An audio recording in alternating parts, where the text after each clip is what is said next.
साथियों नमस्कार, स्वागत है आपका हमारे यूट्यूब चैनल पर। साथियों, पिछले दिनों हरियाणा में बाढ़ की वजह से बहुत नुकसान हुआ है। बहुत से लोगों का मकान, दुकान, व्यवसाय, फसल, पशु पक्षी आदि का बहुत नुकसान हुआ है। जो भी नुकसान हुआ है उन सब की भरपाई करना बहुत मुश्किल है, लेकिन सरकार द्वारा छोटी मदद के रूप में लोगों को देने के लिए घोषणाएँ जो की गई हैं उसके बारे में हम आगे जानेंगे कि क्या-क्या घोषणा सरकार द्वारा की गई है और किस-किस व्यक्ति को कितना-कितना नुकसान का मुआवजा सरकार द्वारा दिया जाएगा। इसके लिए हमें ई क्षति पूर्ति पोर्टल पर आवेदन करना है, जो कि ई क्षति पूर्ति पोर्टल हरियाणा सरकार द्वारा खोल दिया गया है। इसके ऊपर आप जाकर आपका जो भी नुकसान, मकान, दुकान, व्यवसाय आदि का जो भी नुकसान हुआ है उसका ब्यौरा आपने उस ई क्षति पूर्ति पोर्टल पर देना है।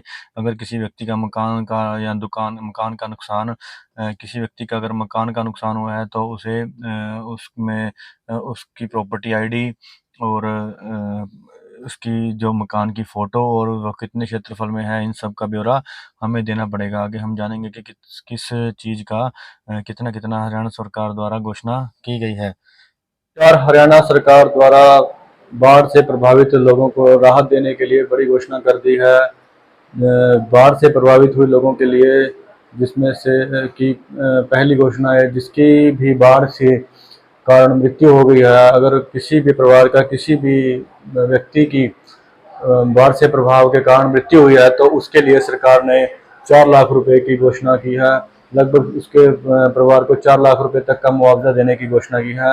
उसके बाद जिस भी किसी व्यक्ति क्या अंग हानि, किसी भी व्यक्ति की कोई भी अंग हानि हुई है तो उसमें उसको 60,000 रुपये तक की, लगभग 60,000 रुपये तक की घोषणा उसके लिए भी है।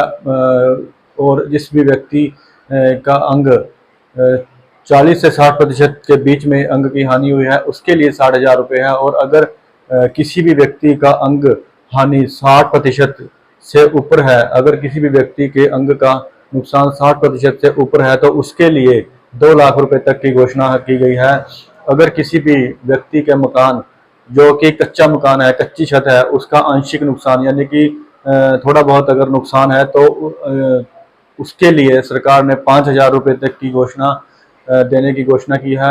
उसके बाद अगर किसी भी व्यक्ति का पक्का मकान, जिसका भी पक्का मकान है और उसका कोई आंशिक नुकसान हुआ है तो उसके लिए सरकार द्वारा 10,000 रुपये तक की, लगभग 10,000 रुपये देने की घोषणा की है। और उसके पश्चात किसी भी व्यक्ति जिसका भी किसान का फसल का नुकसान हुआ है और पशु पालकों का अगर पशुओं का नुकसान हुआ है तो दुधारू पशु, किसी भी व्यक्ति के दूध देने वाले पशु का अगर नुकसान है तो उसे 30,000 रुपये की घोषणा सरकार ने की है। और अगर कोई पशु अगर दूध नहीं देता था तो उसके लिए, पशु जो दूध ना देने वाला पशु है उसके लिए 25,000 रुपये तक की देने की घोषणा की है। और किसी भी व्यक्ति का अगर मुर्गी पालन था तो उसके मुर्गी पालकों के लिए भी 5,000 रुपये तक देने की सरकार ने घोषणा की है।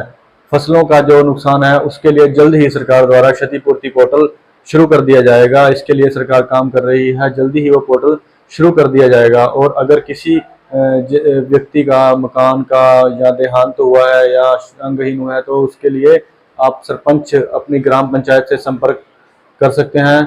उसके लिए आप अपने ग्राम पंचायत से संपर्क कर सकते हैं। अगर किसी भी व्यक्ति का मकान का नुकसान हुआ है तो वो अपनी ग्राम पंचायत से, अपने सरपंच से संपर्क कर सकता है। सूचना को ज़्यादा से ज़्यादा शेयर करें, लाइक करें, चैनल को सब्सक्राइब कर लें, सूचना को अधिक से अधिक शेयर करें ताकि किसी ज़रूरतमंद तक ये सूचना पहुंच सके और वो इसका लाभ ले सके। धन्यवाद।